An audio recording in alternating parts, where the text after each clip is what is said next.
दोस्तों ये कहानी एक ऐसे बीच की है जहाँ पर टाइम बहुत तेजी से बीतता है और 4 साल के बच्चे 8 साल के हो जाते हैं और पल भर में ही ये दोनों भटाभट करके माँ बाप भी बन जाते हैं। तो चलिए देखते हैं ऐसा बीच कहाँ पर है। मूवी की शुरुआत में हम एक फैमिली के 4 मेंबर्स को देखते हैं। ये लोग दूसरे देश में वेकेशन के लिए आए होते हैं। वेकेशन के ट्रिप की टिकट इन्हें किसी तरह फ्री में मिली होती है। होटल में पहुंचने पर जो इस रिजॉर्ट का मैनेजर होता है वो इस फैमिली का वीआईपी की तरह वेलकम करता है। इस फैमिली के सभी लोग यहाँ पर आकर काफी खुश होते हैं, लेकिन प्रिस्का जो गाय की वाइफ है वो एक कैंसर की मरीज है। उसके पेट में एक ट्यूमर होता है और ये सारी बातें उसने अपने बच्चों को नहीं बताई होती हैं। इस परिवार के अलावा यहाँ पर 2 और परिवार होते हैं जिनका भी वहाँ का होटल का मैनेजर वीआईपी की तरह खातिरदारी करता है। तीसरी जो फैमिली होती है उसमें जेरिन की वाइफ जिसका नाम पैट्रिसिया होता है वो एक मिर्गी के दौरे की मरीज होती है और उसे अक्सर मिर्गी के दौरे आते थे। ट्रेंट की दोस्ती यहाँ पर मैनेजर के भतीजे एडलिक से होती है, जिसके साथ में खेलने के बाद एडलिक ट्रेंट को एक कोडिंग वाला पेपर देता है। एडलिक का यहाँ पर कोई भी फ्रेंड नहीं होता है, इसलिए ट्रेंट के साथ दोस्ती होने से वो काफी खुश होता है।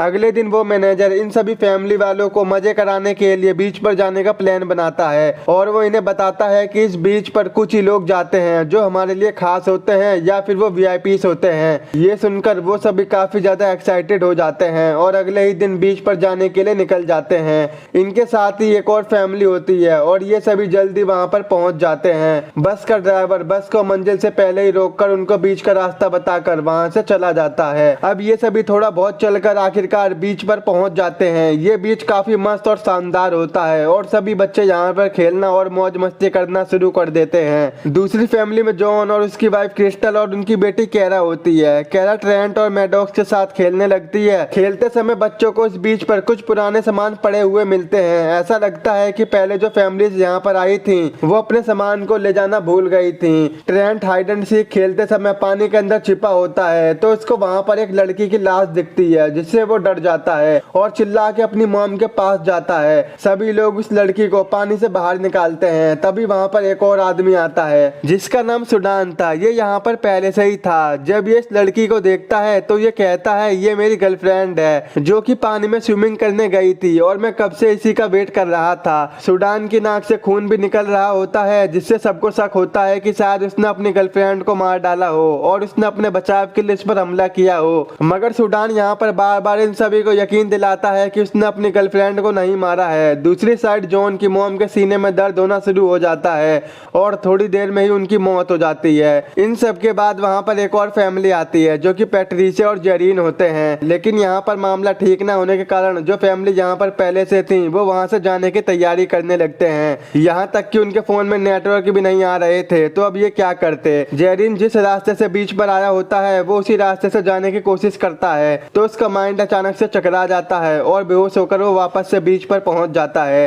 थोड़े समय बाद जब पैट्रिसिया और जेरिन मैडॉक्स से बात कर रहे होते हैं तो वो देखते हैं कि मैडॉक्स और ट्रेंट की उम्र अचानक से बढ़ चुकी है। वो दोनों 13 और 6 साल के थे और अब बढ़कर वो 17 और 10 साल के हो गए होते हैं। उनके मॉम डैड उनको देखकर काफी हैरान हो जाते हैं। उन्हें बिल्कुल भी समझ में नहीं आता है कि आखिरकार हुआ क्या है। जो लोग भी उस बीच से बाहर निकलने की कोशिश करता है वो दोबारा से बेहोश होकर फिर से बीच पर आ जाता था। यहाँ पर बच्चों की उम्र तो काफी तेजी से बढ़ रही थी। कैरा जो कि पहले 4 साल की थी वो अब बढ़कर 8 साल की हो गई थी। कुछ देर बाद सभी लोगों को पता चलता है कि यहाँ पर टाइम काफी तेजी से बीत रहा है, जिस वजह से सभी लोगों की उम्र बढ़ती जा रही है। जो लोग पहले से ही बड़े हैं उनमें तो ज्यादा बदलाव नजर नहीं आ रहा था, मगर जो बच्चे छोटे थे उनका शरीर काफी तेजी से बदलता जा रहा था। और यहाँ पर जितने भी लोग हैं उनकी फैमिली में से कोई ना कोई एक बीमारी से पीड़ित होता है। पैट्रिसिया को मिर्गी के दौरे होते हैं, प्रिस्का के पेट में ट्यूमर होता है, सुडान को भी एक रेयर बीमारी होती है जिससे उसके नाक से खून आता रहता है और जॉन को दिमागी प्रॉब्लम होती है। जॉन के मन में अचानक से कुछ ऐसा आता है जिससे वो सुडान के मुंह पर चाकू से कट मार देता है, लेकिन कुछ सेकंडों में ही वो बिल्कुल पहले जैसा ठीक हो जाता है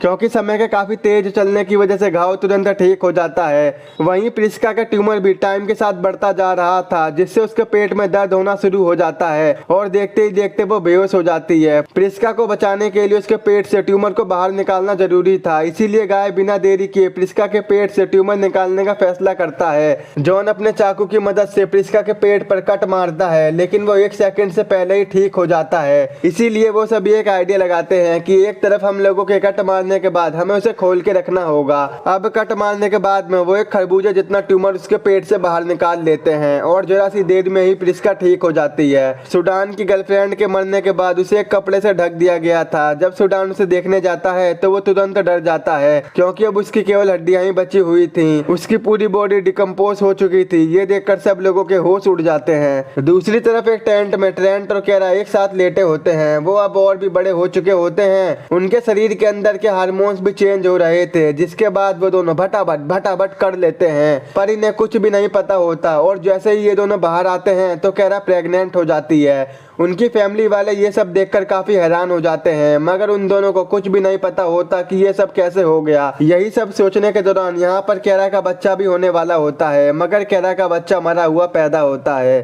ट्रेंट इस वजह से काफी दुखी हो जाता है। टाइम के साथ साथ जॉन की दिमागी हालत और भी ज्यादा खराब होती जा रही थी। जब सुडान एक जगह पर शांति से बैठा होता है तो जॉन पीछे से जाकर उस पर चाकू से वार करके उसे मार देता है। सभी लोग इससे बेहद परेशान हो जाते हैं। वो अब इस जगह से बाहर निकलना चाहते थे, मगर ये यहाँ से कहीं भी नहीं जा सकते थे। अचानक से केरा के दिमाग में एक आइडिया आता है और वो पहाड़ के ऊपर चढ़ के यहाँ से निकलने की कोशिश करती है, पर ऊंचाई पर जाने के बाद ही उसका माइंड काम करना बंद कर देता है, जिससे वो नीचे गिर जाती है और वो भी मर जाती है। केरा के मरने के बाद ट्रेंट पागल सा हो जाता है। वहीं पैट्रिशिया को दौरे आने की बीमारी होती है, लेकिन काफी टाइम से उसे एक भी दौरा नहीं आया होता है। लेकिन आज उसे मिर्गी का दौरा आ ही जाता है, जिससे उसकी भी मौत हो जाती है। धीरे धीरे क्रिस्टल की सारी सुंदरता खत्म हो जाती है। रात होने पर प्रिस्का और गाय दोनों बूढ़े हो जाते हैं और अब जॉन का दिमाग पूरी तरह से पागल हो चुका होता है। वो किसी के ऊपर भी हमला करने लग जाता है और वहीं अपने बचाव के लिए प्रिस्का जॉन पर एक चाकू से हमला कर देती है, जिससे वो भी मर जाता है। सभी लोगों के मर जाने के बाद बस अब एक ही फैमिली जिंदा बच पाती है, लेकिन टाइम का इतनी तेजी से चलने की वजह से प्रिस्का और गाय की भी मौत हो जाती है और अब सिर्फ यहाँ पर ट्रेंट और मैडॉक्स ही बचे होते हैं। अगले दिन हम देखते हैं कि ट्रेंट और मैडॉक्स अब पूरी तरह से जवान हो गए थे। उनके पास अब 13 घंटे और बचे थे, जिसके बाद वो दोनों भी बूढ़े होकर मर जाएंगे। अब उन दोनों को बिल्कुल भी समझ में नहीं आ रहा था कि वो क्या करें, इसीलिए ट्रेंट मैडॉक्स से लास्ट बार रेत का महल बनाने को कहता है। महल बनाते समय ट्रेंट को अचानक से कुछ याद आता है कि मूवी की स्टार्टिंग में एडलिक के साथ खेलते समय उसने ट्रेंट को एक कोडिंग वाला पेपर दिया था और अब ट्रेंट उसे सॉल्व कर लेता है, तो उसे यहाँ से निकलने का आइडिया पता चल जाता है। वो दोनों समुद्र में जाते हैं और तैरकर वहां से किसी जगह पर जाकर बाहर निकलने का ट्राई करते हैं, लेकिन तभी मैडॉक्स का कपड़ा किसी पौधे में अटक जाता है और ये सारी चीजें एक दूरबीन की मदद से एक आदमी देख रहा होता है, जो कि बस का ड्राइवर होता है। वो फोन पर कहता है कि आखिरी में यहाँ पर 2 लोग बचे थे और अब ये भी मर चुके हैं। उसके बाद बस का ड्राइवर वहां से निकलकर एक लैब में जाता है और ये जो लैब होती है उसे जानकर आप लोग बिल्कुल ही चौंक जाओगे। ये जितने भी साइंटिस्ट और डॉक्टर यहाँ पर मौजूद हैं, ये सभी लोग यहाँ पर बीमारियों के इलाज की दवाइयाँ बनाते हैं, लेकिन किसी भी दवाई के टेस्ट के असर को जानने के लिए उसे सालों लग जाते हैं, जिससे कि ये पता चल सके कि कौन सी दवाई ठीक है और कौन सी दवाई काम नहीं कर रही है। ये सभी लोग दुनिया से बीमार लोगों को ढूंढकर सब लोगों को टूर के बहाने यहाँ पर बुलाकर अपनी मेडिसिन के टेस्ट इस बीच की मदद से करते हैं, जिस पर उम्र काफी तेजी से बढ़ती है। वो सभी लोग यहाँ पर अपनी मेडिसिन का उन पर ट्राई करते हैं। रिजॉर्ट का मैनेजर अगले दिन एक और नए टूरिस्ट का वेलकम करने जाता है, तभी वहाँ पर मैडॉक्स और ट्रेंट आ जाते हैं, जिनको वो लोग मरा हुआ समझ रहे थे, वो असल में मरे नहीं होते हैं। वो दोनों लोग उस समुद्र से बचकर बाहर निकल जाते हैं और सभी लोगों के सामने आकर मैनेजर की पोल खोल देते हैं। ट्रेंट और मैडॉक्स वहाँ पर सभी लोगों को बता देते हैं कि यहाँ पर क्या होता है। सिर्फ एक ही दिन में 6 साल का बच्चा एक जवान आदमी में कैसे बन गया। अब आखिरकार ये दोनों भाई बहन बच जाते हैं और यहीं पर इस मूवी का एंड हो जाता है। दोस्तों, अगर आपके पास भी कोई ऐसा फ्री में टूर आए तो आप जाना चाहोगे या नहीं, कमेंट में अपनी राय जरूर दें। अगर आपको ये मूवी देखनी है तो अभी आप हमारे टेलीग्राम के चैनल पर ज्वाइन हो जाओ और हमारे चैनल को सब्सक्राइब, वीडियो को लाइक और शेयर करना मत भूलना। तो मिलते हैं आपसे ऐसी नेक्स्ट वीडियो में।